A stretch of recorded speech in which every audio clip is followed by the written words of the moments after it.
This creature is a system, and a system, like any other, needs to find any random carrier for itself. That's why the system appears next to the stranger and, with a bored look, notifies him that he has been chosen. The new owner is congratulated on 2 skill points, but he says with disdain that this is damn little. When systems get bored, they start to mock their owners. The main character asks his system to leave, and hears a notification sound. The system asks to try again later. As it is being updated, the man's face disappears, thinking that this creature is playing with him. In fact, systems have a simple, uncomplicated, and boring life in which they control the lives of their owners, deceiving them in their favor. One day, the system decides to give away a prize with almost 0 probability of winning just for fun, and its owner is very surprised. The system doesn't believe that its owner, Chandler, can win the rookie prize of 1,000,000 points with such a microscopic probability, but it happens. Since then, the life of the system has become sad, because, rejoicing at such a mind-blowing win, the owner no longer accepts its tasks. He openly declares to the system that he does not intend to take on any more of its tasks, because he has a fortune in his hands. She was picked up in the hall of the Holy Scriptures, and right now they are treating her very cruelly, allowing her to fully enjoy the taste of her own fist.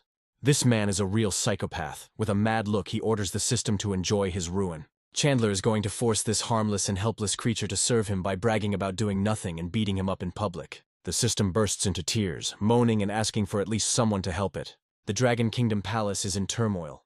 The Emperor died without saying who he would pass the throne to, so the former subordinate is going to appoint the heir himself. The young man rushes forward, beating his chest and saying that the throne is rightfully his, because his father loved him most. He has a rival who considers himself no less suitable for the role of ruler, reminding him that he saved their country during the war. There is also a third contender, a pig-like man who makes his claim, arguing that he is the oldest. The 3 of them glare at each other, unwilling to give in, and the air literally begins to crackle with static charges.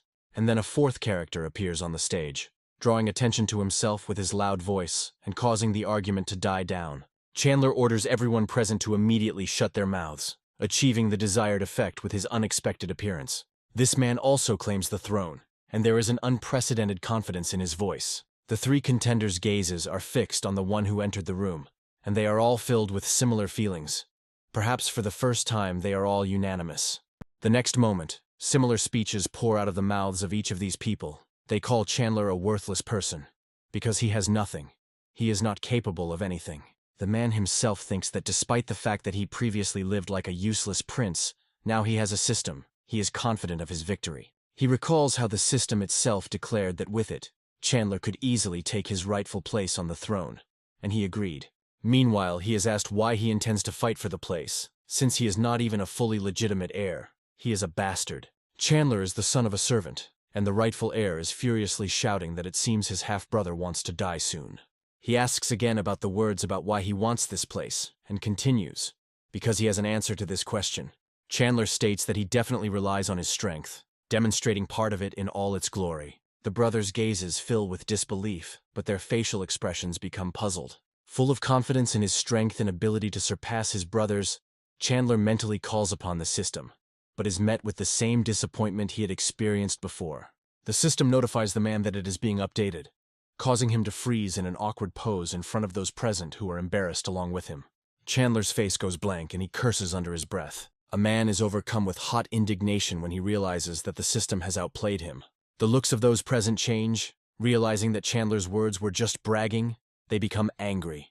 He is thrown out of the palace the very next moment, reminding him of how insignificant a man is. Forming a bizarre formation, the opponents unanimously ask why Chandler does not want to go to the churches as a prisoner. Meanwhile, in the Church Imperial Palace, the 9th princess lies on the sofa and, calling her mysterious interlocutor brother, asks him to do what she wants.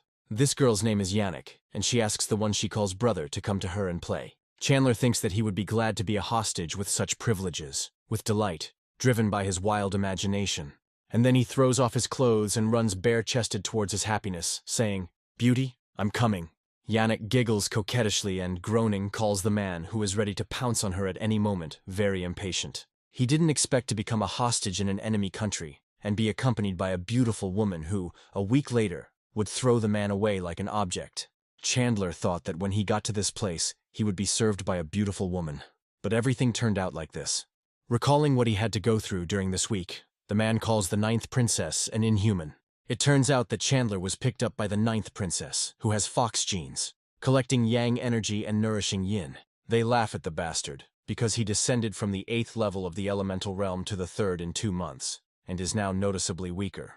And yet, there are rumors that Chandler still wants to fight for the throne of the Dragon Country, and this makes one involuntarily admire his courage.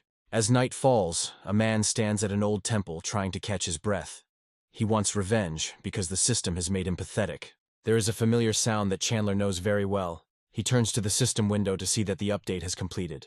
The creature yawns, congratulating the man on completing the initial survival mission and praising him, saying he did a good job. It notifies its owner that he will receive 2 skill points for this.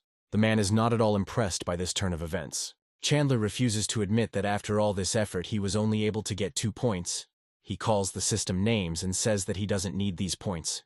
The creature grins, explaining that skill points are omnipotent, and it is impossible to increase skill levels simply by one's own desire. Plus, it adds that 1 skill point can be exchanged for 10,000 gold coins. Chandler calms down a little, thinking about what he heard. He got 2 points, which means he has, consider, 20,000 gold coins in his hands, which can be exchanged for excellent pills. And then, when the time comes, Chandler will force the ninth princess to kneel before him and beg him for mercy. Meanwhile, the system notifies about the launch of a beginner's guide for 1 skill point to participate in a lucky lottery. Chandler looks at the Wheel of Fortune with disbelief, not yet understanding whether it is good or bad. And then he notices something that dispels his doubts. He angrily asks the system more to fill the void, whether it is mocking him, because this chance is almost impossible. A man is more inclined to exchange points for gold than to spend them on roulette with such a low chance that you can die.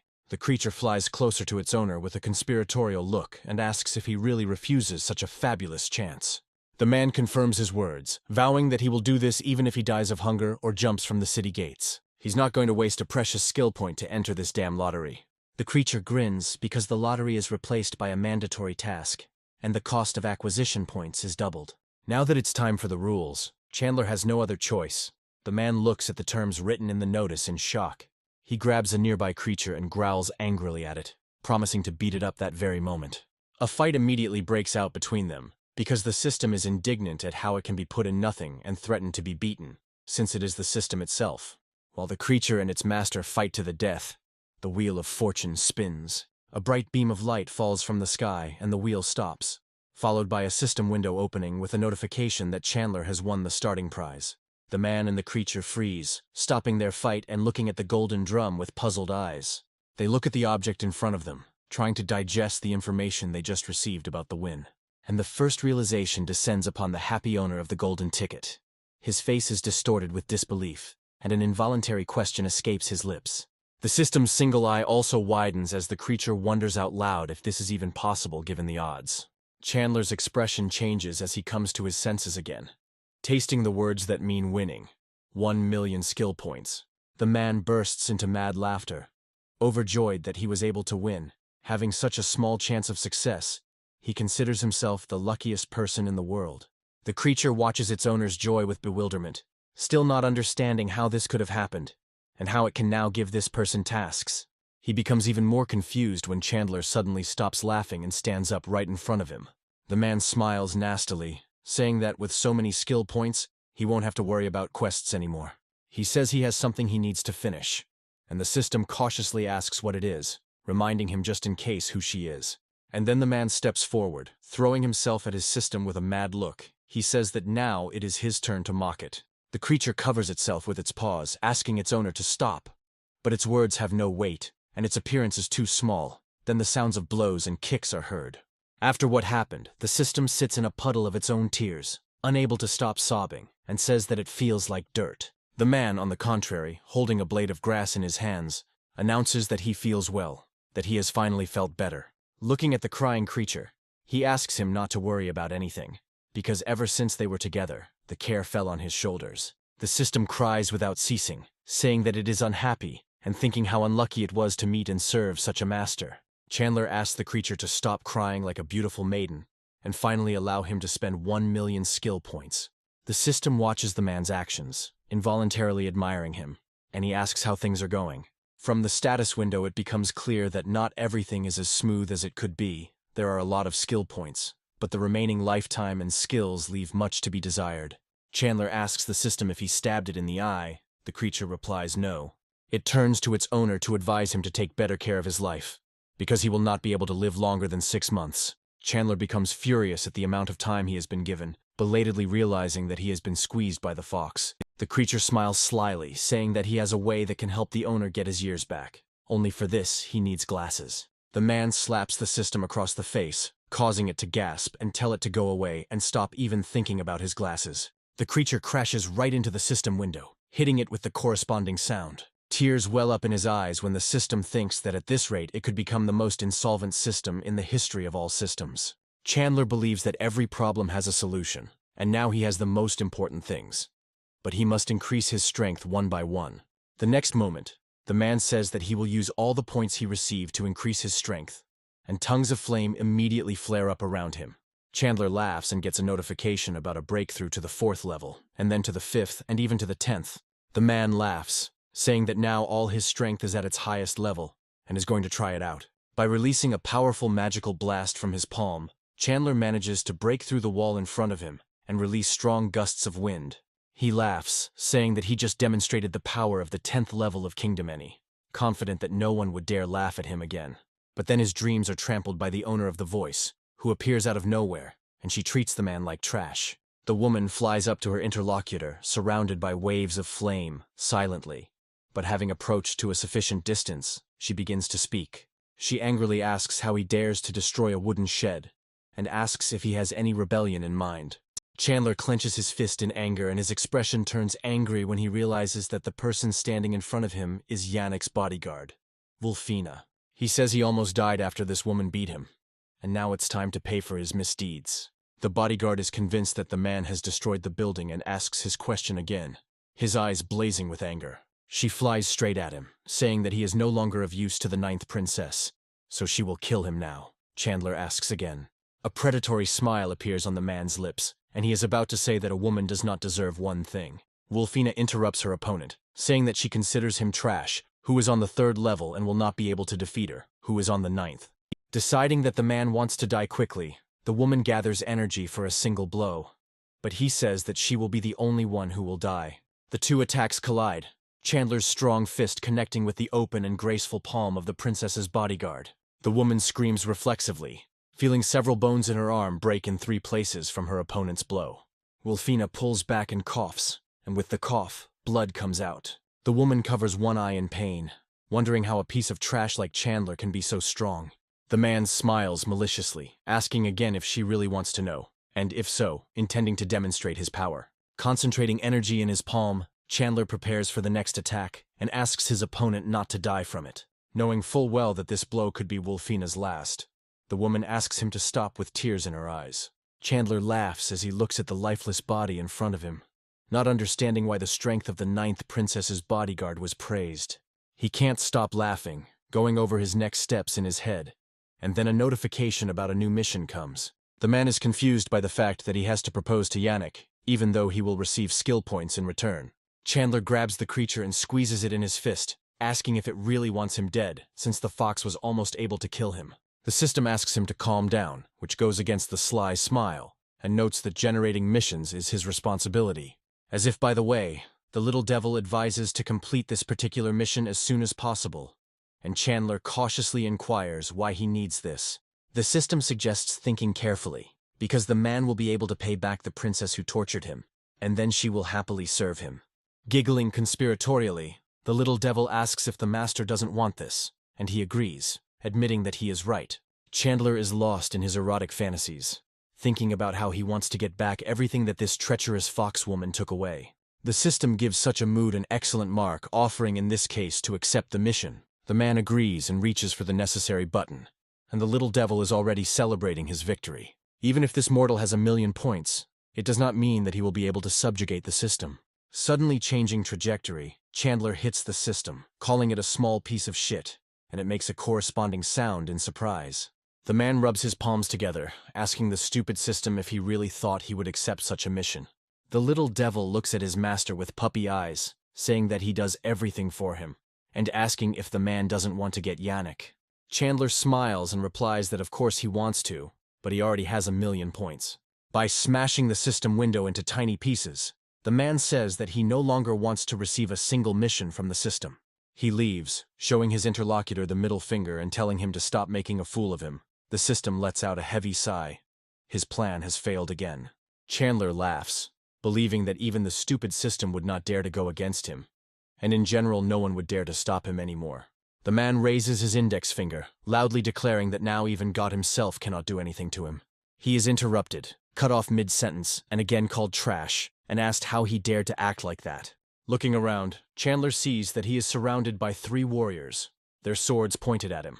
The man tenses up, assuming that his real opponent is the commander of the Royal Guard, Saig, and he doubts his victory. Saig, looking at Wolfina lying behind him, asks how he dared to kill this bodyguard of the 9th princess herself. Chandler makes a fool of himself by asking if they would believe him if he told them the woman committed suicide. Saig asks in response whether the enemy really considers them idiots, and gives his subordinates the order to catch the traitor. The warriors immediately accept the order and rush at Chandler. The man, while his opponents approach, stands still without even moving, but still realizing that standing around and waiting for his death is extremely reckless and stupid. Chandler activates his power. The next moment he soars into the air, pushing off the ground and leaving his enemies with nothing. The brave warriors are perplexed by the man's abilities, wondering where he got them from and marveling at his speed. Saig orders that this be reported to the 9th princess immediately, assuming that this man has a few secrets up his sleeve. Meanwhile, Chandlen is hiding in the territory of the Heavenly Temple and, smiling slyly, thinks that the young commander will not be able to compete with him. The system asks reproachfully whether the man just said that even God himself cannot stop him, and he snaps back. This is how it will be when he becomes really strong. But suddenly Chandler begins to feel something strange, forcing him to go inside the temple. He wonders if the Celestial Temple is the residence of an alchemist, since it smells strongly of medicine. The man invites his system to go further in order to solve this mystery by seeing everything with his own eyes. After walking not too far, Chandler freezes, amazed, an involuntary interjection escaping his lips. The huge room that appeared before his eyes turned out to be filled from top to bottom with herbs, and the man continued walking between the rows. Looking at all this multitude and remembering that he only has 6 months left to live, a brilliant idea comes to Chandler's head. If he learns how to make pills, he will surely be able to restore the lost years of his life. A man approaches the system, asking if alchemy is a life skill, and if so, how he can obtain it. The little devil laughs sadly, asking if he really had the chance to see his master begging him, since he really can share his knowledge. Only Chandler's previous actions have traumatized his soul, and now he needs compensation in the form of 1,000,000 skill points. The man is not going to tolerate such impudence from the system, sending him far away and asking if he wants to steal his glasses again. The little demon rubs the bruised area with displeasure, and says with resentment that now the owner will study alchemy himself. Chandler clicks his tongue and, not noticing the lights around his eyes, says that he'd better ask the alchemist himself who is here. However, wandering along the orderly rows of cabinets with drawers, the man does not see anyone, and asks himself an equivalent question out loud. A silhouette with glowing red eyes appears behind him, and a voice suddenly sounds in his ear, asking what he is looking for in this place. Chandler is seriously scared and, mistaking the stranger for a ghost, recoils from him with a heart-rending scream. The gray-haired old man who appeared before the man dispels all his fears, saying that he is the most ordinary living human being. The man admits that the stranger scared him and says that he is no different from a ghost, who calmly makes a remark. He asks if the other person knows who he is and answers his own question without waiting for an answer. He is the best alchemist in the kingdom. Upon hearing the name Chadwick Huntsman, Chandler becomes confused and asks again. The old man asks if his interlocutor is familiar with his name, slightly arrogantly raising his chin.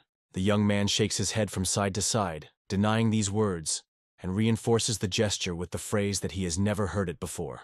Hearing this, the best alchemist in the kingdom faints, voicing the question that involuntarily escaped his lips. The next moment, the old man jumps to his feet, and in an irritated tone asks his interlocutor if he is really making fun of him. Chandler says he is telling the truth and asks if Chadwick is the best alchemist in the kingdom. Why is he locked up here?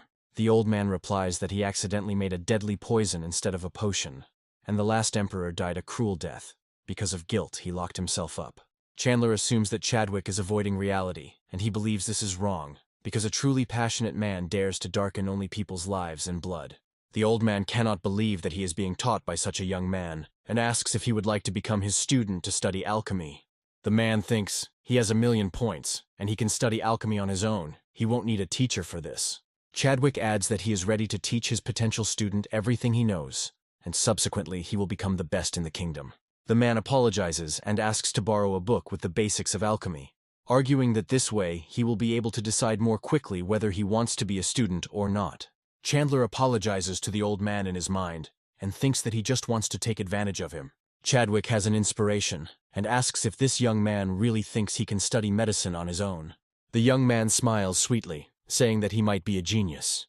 The old alchemist looks at his interlocutor condescendingly when he asks whether someone like him could really be born a genius. Chadwick extends his hand in front of him, raising his left thumb, which has the ring on it, and activates the ability. A book immediately appears on his hand, and he says that the art of medicine is so deep and obscure that it is impossible to comprehend it without a teacher. And the old man smiles, handing the book to the young man. Seeing its title, Chandler becomes confused, literally screaming the title, "Girls Will Go Wild About Me." Chadwick turns the book over to face him and realizes he's got the wrong one. Apologizing and clearing his throat, the alchemist repeats the same actions again, handing the potential student the correct book. The man thanks him out loud, chuckling to himself and promising to show him the power of his glasses. Chandler is surprised at how easy and fast everything happens, because in the next moment, he becomes a novice alchemist. He chuckles to himself, remembering the system's words that medicine cannot be mastered without him, and he attributes it all to luck. The little demon theatrically covers his eye with his hand, asking his master not to talk to him, and informs him that he wants to be alone. Chandler lets him think as he wants, because he still considers himself a winner, and is going to improve his medical skills to the maximum. Notification comes one after another, first informing you of a level increase to beginner, then to advanced. Chadwick, watching the young man turn page after page, thinks that he doesn't understand anything. Meanwhile, Chandler increases his level to the maximum possible at this stage, becoming a master of alchemy. His experiment is a success. Scratching his gray beard with a knowing look, the old alchemist asks if the man now understands how difficult it is to practice medicine. But instead of annoyance, a predatory joy appears on Chandler's face, and he announces to his interlocutor that he has learned everything there is. Chadwick says it's not surprising that he didn't understand, since the old man himself spent 5 years of his life learning the basics of medicine. But suddenly, he is interrupted. The meaning of the words just spoken by the young man only now dawns on him, and he stops him. And then, his eyes wide with surprise, he asks to repeat what he just said. He didn't misheard. He'd learned it all. Chandler doesn't even look at his interlocutor when he answers with an arrogant smile that he didn't even break a sweat, repeating the words about having learned everything. The old man gets angry, asking that if he doesn't want to be his student, he should just say so. You can't learn everything by mindlessly turning pages. That's disrespectful to alchemy. But the young man is adamant. He offers the old man to arrange a competition if he does not believe, because he is confident in his knowledge. Chadwick becomes increasingly heated, asking if this brat is joking. How dare he propose a competition with the best alchemist in the kingdom? He jumps up to Chandler and grabs him by the lapels, saying that not only does he disrespect alchemy, but he is also mocking its master. The man is adamant, and after freeing himself from the grip, he challenges the old man to a competition in making life-extending pills. The elderly alchemist looks at Chandler calmly, asking again about the type of competition, but then loses his temper again. Chadwick screams, beside himself with rage, asking if this brat is trying to provoke him on purpose. The man wipes the drool from his face, which his interlocutor splashed on him in a fit of passion, and asks if he is really scared. Chadwick's expression changes again. Determination appears in his eyes, and he smiles coldly and dryly. The next moment, he agrees to the competition, since this person in front of him is so confident and stubborn. With a wave of his hand, the old alchemist converts his energy into one of his spells, and something resembling a vessel appears before them. It falls to the floor with a crash, creating a shockwave that soon reaches everyone present. As Chandler gets closer, he realizes that the vessel is nothing more than a solar oven and begins to sweat, pointing 2 fingers at his interlocutor. Chadwick says that he locked himself in this place for 78 years in order to study life-extending pills. How dare Chandler provoke him with them then? He shouldn't even think about such a thing, and he will have to pay for it. The gusts of air from the street that reach them seem familiar to the young man, and the next moment he raises his eyebrows in surprise. A little later, the sound of heels clicking, and a voice that he would never be able to confuse with any other reaches Chandler's ears. Yannick, accompanied by an impressive retinue, appeals to him and asks if he is still hiding. The man's face twists in fear as he thinks about that damn fox coming back. He doesn't want to believe that this charming foxwoman appeared here so quickly.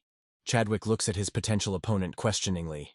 To her right, a volunteer warrior appears, declaring to his princess his readiness to help her get rid of this trash, Chandler. And he breaks away from his place and rushes headlong into battle, without waiting for an answer, with twin blades at the ready. Chandler, meanwhile, is thinking that he is already incredibly tired of this. An expression of anger appears on his face. A battle cry bursts out of his chest. But nearby, a request is heard. It comes from the lips of an old alchemist, who asks the young man to leave the warrior to him. Also, without waiting for an answer, Chadwick uses a spell from his arsenal, holding out a huge golden hand in front of him. The volunteer no longer looks as patriotic and full of courage as before. His eyes widen in horror, becoming huge. The next moment, an explosion thunders, throwing stones into the air and scattering dust around the perimeter of its epicenter. What is happening amazes even the foxwoman. She has never seen anything like this before, not to mention her servants. Chandler is also in a state of confusion, seeing what happened after the attack of the not very presentable old alchemist. The colossal palm disappears, and all that remains is a dent in the floor, as if left by a giant who flattened the warrior like a pancake. Chandler looks at the old man, dumbfounded, and in his gaze there is involuntary respect. The young man considers him very strong. The ninth princess finally comes to her senses, starting to make threats. She does not know the best alchemist of her own kingdom. But it seems that there are knowledgeable people in her retinue, since one of them, an elderly man, politely asks not to act rashly. Another, standing to the right of the woman, quietly introduces the old man, naming not only his name but also his title. Yannick listens to him attentively. The point is that Chadwick is not only the best alchemist in the kingdom, but he also holds the title of Master of the Heavenly Palm. Just like the princess, Chandler is amazed and also manages to hear the old man's performance. His face stretches with horror as he looks at the man whose disciple he refused to be, and he wants to change his mind if it is not too late. Yannick, meanwhile, corrects himself, respectfully introducing himself to the master, and telling him who the man standing next to him is, as well as what he did. The old man gestures to the uninvited guests to leave, and reinforces the movements with words, promising to kill them otherwise. The woman's expression changes. She understands that the old alchemist cannot be convinced, and the only way to do this is to force Chandler to come to her himself. The foxwoman is not going to hesitate. Starting to put her plan into action, she turns to the man, and he asks what she wants. Yannick beckons him with his finger, saying that if he doesn't want to die a terrible death, he should come to her right now. Maybe she'll even soften the sentence a little. The young man is amazed at the impudence of this creature. This woman dares to threaten him while the master is next to him. Chandler tells her to go back to her dirty palace on her own, because he doesn't want to hear her screams today. The woman becomes furious, angrily asking how he dared insult her palace and threatening to cut the man into pieces. Chandler asks the woman to come to him, also beckoning with his finger and saying that as soon as she does, he will allow her to carry out her threat. Yannick becomes furious and speaks about it openly, and also orders the man to be killed immediately. Chandler smiles wryly, thinking that this is where his work ends, and everything else is on the old alchemist. Chadwick says that the intruder is being too noisy and slaps her across the face with an angry look, causing an interjection to escape the woman's lips. The force of the blow sends her flying back, accompanied by the worried cries of her own subjects. One of the warriors catches her and helps the woman stay on her feet, and she asks how he dared to hit her. The woman demands to report everything to her father, promising to kill this old bastard and, along with him, the brat Chandler. The latter wonders why the old alchemist did not kill her dead, intending to add more fire. The young man asks if Yannick really wants to kill him, and provokes her into action by saying that he wants to do the same. Chadwick towers over him, telling him that he thinks too highly of himself, and reminds him of what happened before these people came. The interlocutor was able to almost forget about it. He begins to fawn, saying that, in fact, he only wanted to see the master in action. He asks to stop talking nonsense and is going to take active action, announcing his intention. Chandler thinks the old man is too stubborn and mentally promises to teach him how to be a man. The old alchemist waves his hand, beginning to work his magic, and the space is enveloped in streams of mana. It accumulates both around the summoned instrument from the outside and comes out of its interior in powerful streams. Chandler comes up with a plan and begins to provoke the old alchemist even more, saying that he will not be able to prepare life-extending pills. He says that the young man miraculously manages to irritate him more and threatens to kill him sooner or later. Chandler comes closer to the scene, which surprises Chadwick, and asks the question that interests him. He asks the old man with a thoughtful look whether this solar oven should be supplemented with a bolt of mixed sand. The old alchemist is perplexed, asking how a young man like him could possibly understand this at first sight. Chandler replies, "The mixed sand is mined from cold ground in the northern region, where it must be mixed with cold iron flocculation. But it contains a cold poison," and he asks if Chadwick knew about it. He answers, remaining calm, that he did, but there is little of it, and it does not harm the body. Chandler says the poison is harmless to people in good health, but for someone who needs the pills, even a drop can be fatal. Now Chadwick understands everything, and out of frustration he speaks out loud. This is how he killed his loved one. The elder becomes confused, because he could not understand such a simple truth during his 78 years of imprisonment in this place. He approaches his oven and grabs hold of it, lamenting that he cannot remain in this world with this realization, but must die in this very oven. Chandler holds out his hand, stopping the old man and asking if he doesn't want to see what real pills look like. He actually stops, as if hypnotized by these words, and begins to repeat them incessantly. Chandler asks him to pay attention to what he is about to show him, and begins to collect magical energy flows above his palm. Mana is transformed into magic, and that into fire, which in an incredible way burns over a man's hand without burning. And then Chandler turns to the herbs for help, shouting out the word of the same name. The streams plus become more and more extensive and energetic. Chadwick's mouth drops open in amazement. He doesn't understand how anyone can make medicine with their bare hands, because he considers it rude. Meanwhile, outside the temple, a noble person asks what is happening, because strange sounds reach her ears, and Yannick has been gone for a long time. This person turns out to be the woman's father, to whom she runs up with tears in her eyes and complains from afar. Yannick expresses his indignation that the old alchemist and her slave dared to raise their hand against the ninth princess. She throws herself into her father's arms, asking him to avenge her, and the man, hearing a familiar name, asks if this is who he thinks it is. He thinks that Master Chadwick is indeed an eccentric, but the ruler is shocked that he could take the side of a slave. He asks his daughter not to worry about this, because he himself wanted not only to avenge her, but also to punish the infidels. The woman chuckles contentedly, glad that, following Chandler, even the old alchemist will kneel before the power of her father. Meanwhile, inside, a young man hands the old man a handful of shining gold tablets and, smiling broadly, says that he is ready. Chadwick looks at them in disbelief, asking them to take a closer look and initially calling their creator a boy, but quickly correcting himself to master. The young man asks his interlocutor not to worry. He is ready to share his supplies, because he has plenty of such goods. And while he swallows the pills, and the old alchemist thanks his new master, someone's silhouette approaches them. The emperor is perplexed as to why such a respectful person calls the brat a master, while he simply eats valuable pills. The system notifies that after the development and administration of the pills, the owner's lifespan was extended by 10 years. But then a negative effect appears due to low health. The little devil reduces the effectiveness of the pills by 10%. Chandler turns to him, his eyes flashing angrily, and asks him to stop messing around with the system, but he doesn't give a damn. With an extremely satisfied look, the little demon says that he is honest and impartial, and never does anything to harm his master. An enraged Chandler kicks him, telling him to get out of there immediately. The young man believes that this effect is not enough due to the side effects, and takes a few more pills. Seeing the self-forgetfulness with which the young man takes the pills, the old alchemist approaches him and asks him to give him at least 2.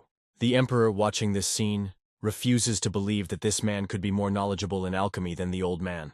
But the fact remains, and he decides not to touch Chandler, firmly convinced that if he is so good, he must certainly work for him. Leaving the temple, the man orders the servants to go to the imperial treasury and bring rare herbs here. The order is accepted. Yannick asks his father where their slave is now, and why he is not here, outside.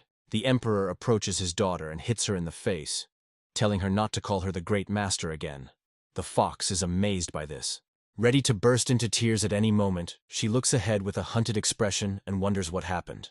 Tears well up in her eyes as the ninth princess decides to address her father, but doesn't even manage to form half a sentence. The emperor, with a stern look, orders his daughter to be taken to the Hall of Beauty and Health so that she can think about her behavior. No one is allowed to enter the hall without the royal permission, and the servants comply, apologizing to Yannick and leading her away. Meanwhile, Chandler continues to get angry as the negative effects of the pills worsen, to the point where the benefits are gone. The system gloats, recalling its own words. It says that not all is lost and offers to exchange the remaining points. Chandler lunges at the creature, incredibly angry at its antics, and punches it in the face. The creature hides in a corner, asking to stop beating it, because it is, after all, a system that should be treated with respect. The young man still needs 10 years of his life, and, looking at the last pills, thinks about finding another way to extend it. The Emperor, returning to the temple, orders his subordinates to bring back all the medicinal herbs he brought. Chandler is surprised. Calling the latter master, the man asks to accept gifts in the form of herbs, and the young man at first looks taut, like a string. An analysis is taking place in his head. Before, this man did not value him at all. But now, having learned that he became a master of alchemy, he changed his attitude. Putting on a serious mask, Chandler says that since the Emperor is so generous, he cannot accept his gift. He's not going to take anything from him for nothing, so he'll give him a life-extending pill in exchange, throwing the pill to the Emperor.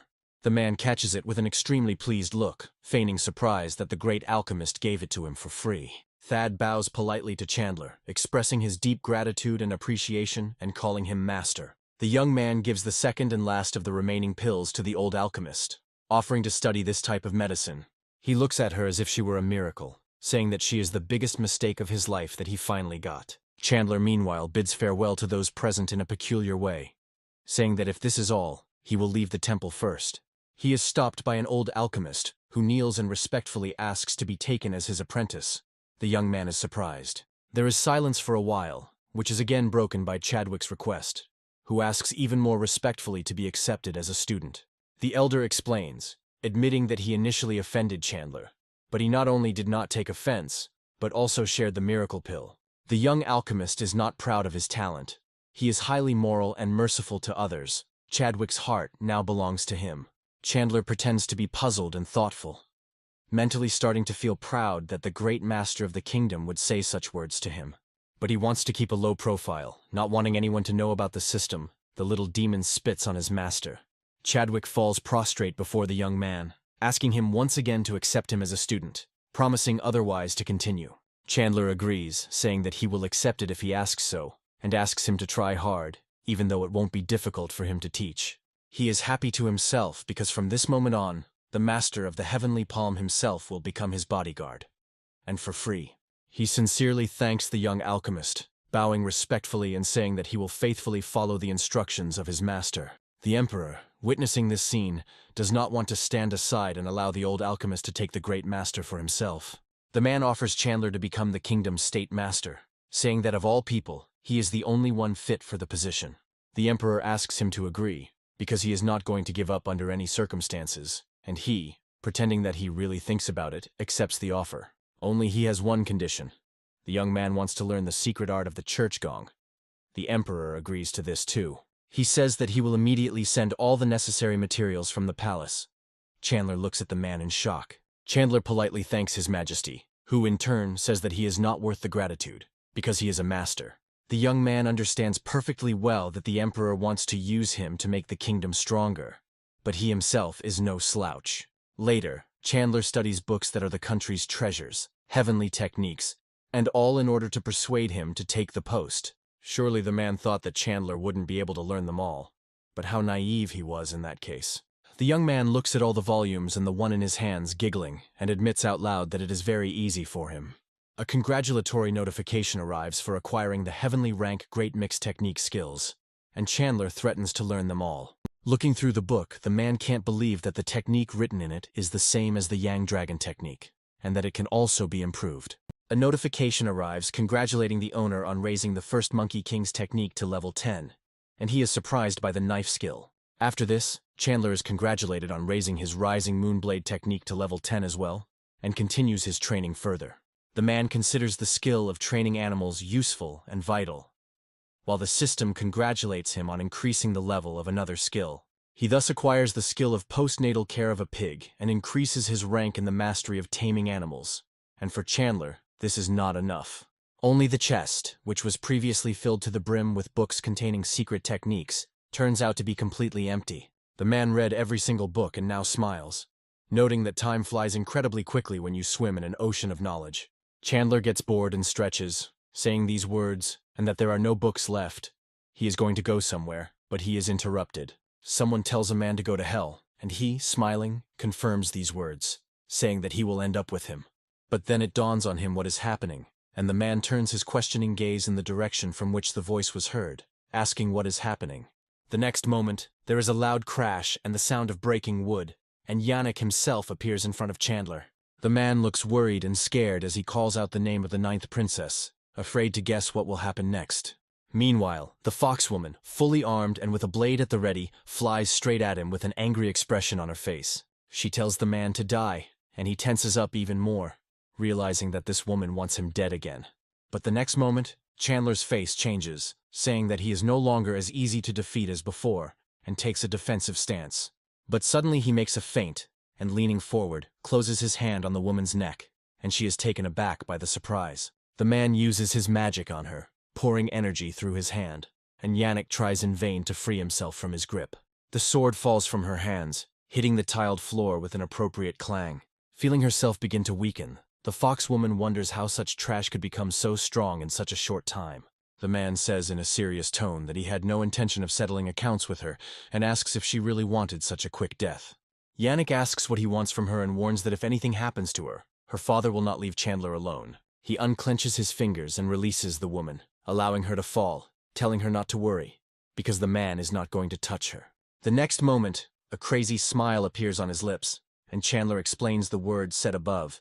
He wants Yannick to do it herself. The woman replies that this is what he thinks, but in reality she will not allow him to achieve what he wants even at the cost of her own life. Chandler closes the distance between them, asking if she really thinks so, and Yannick asks her not to come closer. The man does stop, but only to use taming on the woman in front of him. An orange ribbon of magical energy bursts out from the man's fingertips and shoots towards Yannick, entering her forehead. The system congratulates the owner on successfully subduing the 9-tailed demon beast, but with the caveat that it cannot be completely subdued. The loyalty level decreases, the 9-tailed fox is subordinated less than 50%, and the risk of disobedience appears. Chandler finds the beast taming technique really useful, but he didn't expect the fox to be the strongest of the 9-tailed foxes. Yannick's system status window shows her age, race with a note on her bloodline purity, and her loyalty level to her master. Looking at him, Chandler becomes thoughtful and expresses regret that the level of loyalty is not in sufficient quantity. A system appears next to the man, which says that it can help its owner with this because it has a suitable solution. Chandler approaches the creature immediately, hysterically asking what it means by these words. The man already guesses what the system wants to offer in exchange and asks about skill points. The latter is surprised how he guessed. Chandler punches the creature in the face, saying he knows it too well. Meanwhile, the foxwoman comes to her senses, absent-mindedly groaning and touching her dizzy head with her fingers. She, hesitating in her words, asks Chandler what he did to her, because she doesn't feel the same as before. He answers. He refers to Giannis as the 9-tailed demon fox, saying that he has subdued her with his beast-taming technique, and that she is now his pet. The woman can't believe it, saying that her bloodline is better than that of an ordinary beast, and that it requires a master level to be subdued. Chandler informs the 9th princess that he has left a spiritual mark on her, and her gaze becomes puzzled and bewildered. She speaks outright, expressing her confusion at being subdued by some trash. The man proudly replies that he managed to become a master of alchemy in just one day, which means that it was not difficult to become a master of beast taming. Yannick is forced to admit that her secret is out, so she asks the man standing in front of her to kill her here and now, because people will not let her go. Chandler says that he wouldn't dare kill her because she is his first woman, even though she almost did it herself. He says that he will keep her secret, but in exchange the woman will have to become his pet. She looks flattered. Her eyes are full of hope. And then the system reports that the 9-tailed fox's loyalty increases by 5 points. Chandler is surprised. The fact that he increased loyalty with just one phrase sounds very encouraging, and a cunning plan appears in the man's head. Chandler moves closer to the fox and grabs her chin with his fingers, saying that just because she is a different race doesn't change how he feels about her. Loyalty reaches the 50 mark, and the man begins to shower the werewolf woman with praise, saying very flattering things. The system does not have time to hide new notifications about how loyalty continues to grow, because in place of one another appears. The man bursts into mad laughter, praising his genius, and the system stares at him, thinking that this is illegal. Thus, the trust level reaches 75, and Yannick admits that he is also her first, and she feels better. Chandler, with a stupid smile on his lips, does not understand what is really going on, saying that green is not a protective color. Yannick sheepishly says that she absorbed too much yang energy, admitting her guilt, and promises to return everything back to her master. He is surprised, asking how she can do this, because until this moment he did not think that energy could be returned at all. The foxwoman replies that she can do it in the same way that the man came to her for. Chandler expresses his understanding, but says that he is too tired today for this kind of entertainment. But the woman is not bothered by such nuances. Smiling seductively, she exhales slowly, and she undresses, and the next moment her outerwear goes flying. Yannick sits on top of the man, and gently touching his face with his fingers, asks him not to move, promising to do everything himself.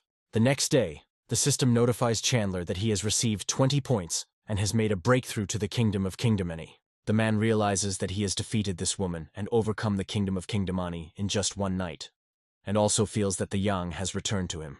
And full of confidence and strength, Chandler touches Yannick, who is lying next to him, with an imperious gesture, saying that his efforts were not in vain. The fox, in her sleep, expresses a desire to sleep longer, because after such a stormy night she has no strength left. Chandler raises his fist, solemnly declaring that his courage, like the divine strength of a man, has returned.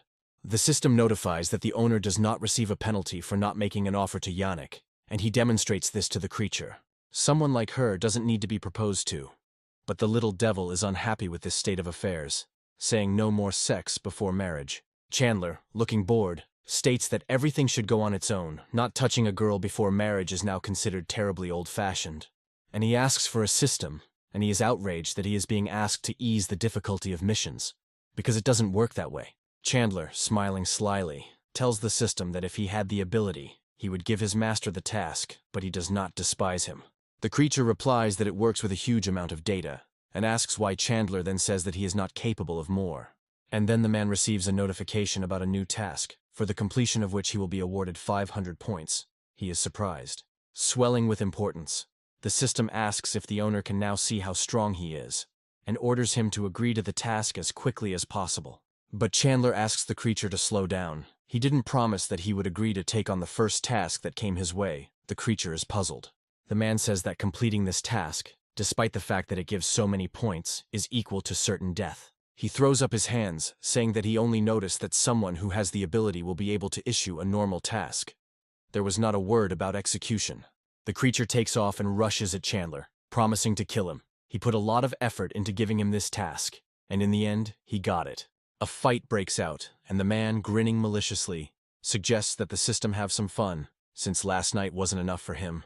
An excited eunuch runs into the chambers, informing Chandler that the imperial concubine Hannah has come to visit him. The man, who continues to torment the one asking for mercy on his system, asks again, and then remarks, "Remember the sun? Here is a ray." Chandler leaves his entertainment, throws on his clothes, and agrees to meet the woman he considers necessary. Left alone, the system continues to shed tears, calling its owner a real monster. Hannah Turing greets Master Swinton, coquettishly sticking out her leg to further highlight her assets. Seeing these very virtues and the woman's appearance in general, Chandler whistles, thinking that the concubine looks good. Hannah, meanwhile, is not shy, taking another equally seductive pose and openly asking Master Swinton how he likes her. The man starts coughing and, turning away, to the concubine's surprise, says that he finds the clothes really quite good. Hannah is not at a loss, giggling. She plunges her finger into the hollow between her breasts and says that Chandler is indeed a temperamental man. She takes out a small ball from there, presenting it as a token of gratitude and expressing hope that the man will let the girl go. Chandler looks closely at the translucent purple ball, from which energy spreads in all directions, almost physically felt. The man sarcastically says that not only is the concubine Hannah very polite, but she also brought a gift with her. The woman throws a ball towards him, and Chandler deftly catches it, begins to examine it with delight, and asks what it is. Hannah laughs softly, explaining that the item is called the Spirit Pearl, and that it contains a ghostly servant sealed inside. An expression of extreme surprise appears on the man's face, and he asks in amazement about who is inside. Smiling sweetly, the concubine confirms Chandler's words, and tells him how to properly interact with this object. In order to become the master of a ghost servant and have absolute control over it, you only need to sprinkle the pearl with a drop of your blood. Chandler thinks that a soul that was able to ascend to heaven must be useful. This woman really knows how to get her way, hiding the gift in the inside pocket of his robe. The man asks with a hypocritical smile not to be gifted so generously next time. Hannah ignores these words, and continuing to smile just as sweetly, asks what about the girl. Chandler, smiling, assures the woman that he has no intention of interfering with Miss Yannick's return. In his mind, he believes that the 9th princess, having enjoyed the young master, will never be able to stop again.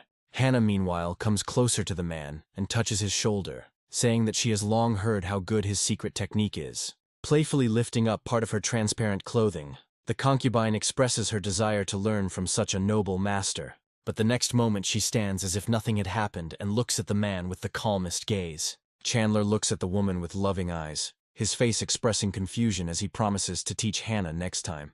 The concubine radiates humility with her entire appearance as she politely asks the great master for permission to leave. As she leaves, she becomes convinced that Chandler is a womanizer and mentally addresses him, expressing a desire to see how he likes her gift.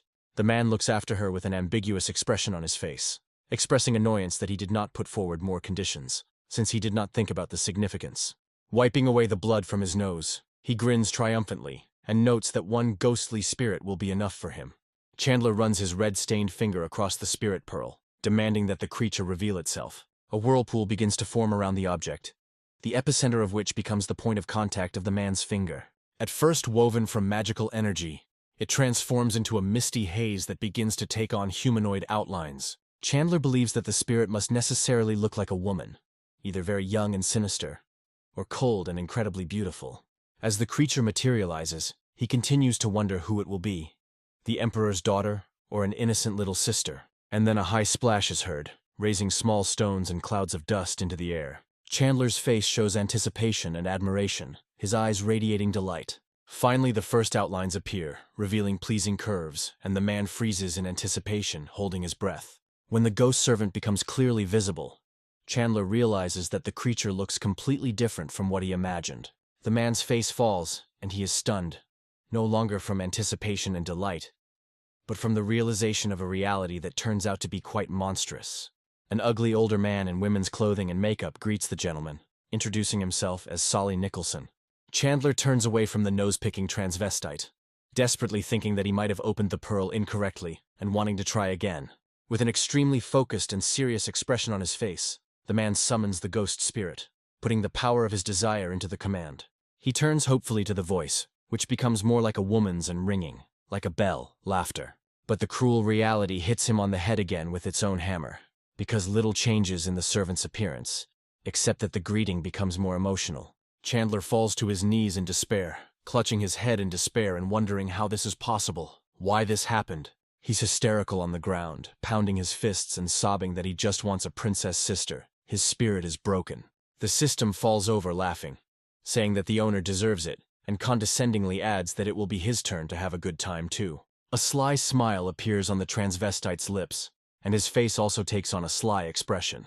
There is a sound as there was when he appeared, and the same foggy haze. The system and its owner turn towards the source of the sound.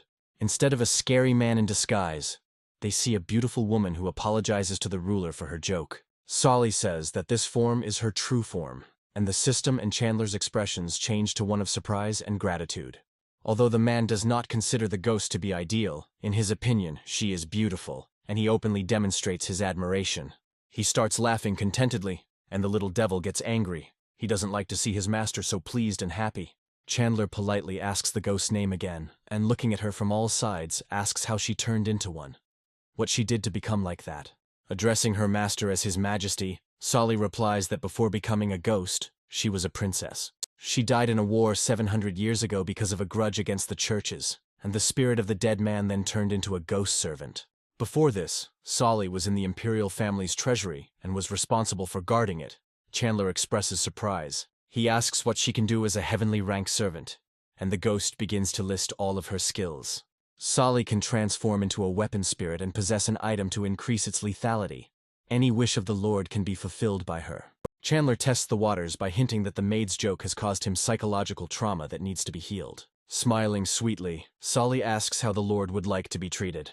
A sly grin appears on the man's lips, and he begins to voice his desire deliberately slowly.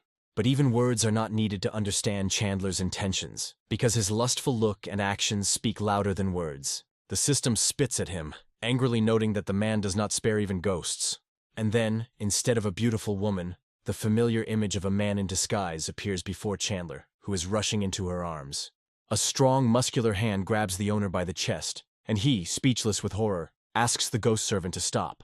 But the latter doesn't even think about doing this, letting the words go in one ear and out the other, and the next moment Chandler is already flying forward, led by someone else's brush.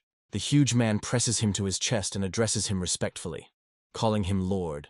The servant's face is impenetrable. Solly talks about people coming, and Chandler looks at an even more terrible creature up close with bulging eyes full of tears. Later, the man returns to the bedroom, sluggishly opening the door in front of him and reluctantly returning to his quarters. Chandler, head down, wonders rhetorically why she is going to treat him this way. His friend is shocked, and at this time a familiar voice is heard in front of the man. Yannick asks him if he has already returned to her.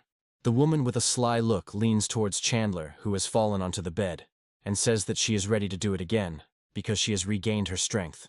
The man looks confused, but asks the princess to let him go, arguing that he is not interested right now. The fox asks again, asking if he can't do it several times in one night, and Chandler becomes irritated. His gaze fills with rage and fire as the man turns sharply to the princess and asks how she dared to doubt him. Chandler pushes her onto the bed, saying that he will do it so perfectly that the fox woman will be forced to call for mommy. Yannick strikes a flirtatious pose, licking his index finger and saying he's looking forward to it. The man pounces on her like a predator, asking her to watch what is happening carefully, because he is going to put her in her place. At the same moment, in place of the beautiful princess, the already familiar image of a transgender person appears, who continues to flirt with the gentleman. Chandler's expression becomes shocked and crazy. He literally screams out the question, "Did she really do it again?" The man jumps back, asking him not to come near him, because he has absolutely no desire to have a mountain of fat. One blink of an eye is enough for Yannick to appear in the place of the ramp again, asking if everything is okay with Chandler. The man looks at the woman through the gap between his fingers, covering his face with his palms. He is afraid to believe what he sees and be deceived again. Yannick looks at him with a sad and uncomprehending look, asking if he doesn't like her. Chandler scolds Solly, tearfully thinking about how this allowed the master to have the girl's shadow. He promises to take her someday. The man tells Yannick that he can no longer be with her. The fox looks at him with a disbelieving look, asking again for greater reliability. She asks with tears in her eyes and pausing, does he really not love her anymore? And Chandler thinks about what is the best answer, and is surprised by the question. He can't say what the reason is now, because he's sure that Yannick will laugh at him, and the man is there. He says that he believes it is necessary to work hard to raise the level of development as quickly as possible. This is the only way. In order for the man to be able to protect the princess, the fox's gaze changes from what she heard, becoming flattered and embarrassed. She starts to say something, but the words spoken after the appeal are interrupted by a notification that her loyalty increases by 10. Chandler thinks that after such hot words, his friend also becomes combat-ready and can show himself. Yannick gets out of bed and in a submissive tone with a sweet smile says that he will not interfere with the master's development. And he also smiles. The fox woman walks away hugging her things, followed by Chandler's thoughtful gaze. He exhales heavily, thinking about how he wants to have her. But he can't. He can only wait for Nicholson's shadow to disappear before that. The man decides to practice a little, because right now he has absolutely nothing to do here. Later, he spends some time thoughtfully looking at the small pills resting on his palm. And then he sends them into his mouth with the words that in one moment he will break into the earthly state, and swallows them all at once. A fiery aura flares up around, accompanied by a congratulatory notification from the system about breaking through to the second level of the Psyg state. He tries even harder, but the system sends the same notification over and over again. Chandler is surprised by this and upset, because he still didn't get to where he wanted to go. His gaze becomes calm and thoughtful when the question comes to his mind. Are these pills not strong enough? The owner turns to his system, asking if he has a way to overcome the barrier and reach the earthly state, but it refuses to comment. Chandler looks at the creature with disdain. He has a theory as to why it is acting like a woman. The little devil gets angry, parrying. Taking a dramatic pose, the system says that it is a strong man of steel and chuckles resentfully. Chandler brushes him off like an insect, saying that he didn't expect any other answer, that he is a man, he knows without reminders. The man thinks that he will make another batch of pills, since these did not work. Their medicinal properties will be higher than the previous ones. Chadwick appears behind him, asking if his master is looking for him by any chance, and asks about the order. Chandler is frightened by the old man's willfulness. He hadn't even had time to call him yet, and he had already appeared. But then an interesting thought came to his mind. As soon as Chandler managed to pronounce the old alchemist's name, he could already hear it. The man asks if he heard the voice last night. Chadwick approaches his master and puts his arm around his shoulders, conspiratorially telling him that he is a master of more than just enhancements. The young man bursts out laughing, telling him to repeat after him, and he too will be able to revive spirits. And he thanks his master. But Chandler wanted to see the old alchemist for more than just chat, so he gets down to business, asking if he knows where to get certain ingredients. Hearing the names of the alchemical herbs, Chadwick thoughtfully says that the named plants are very valuable and rare, but he knows where to get them. There is a place where you can get all of this at once, and Chandler asks with genuine interest where it is.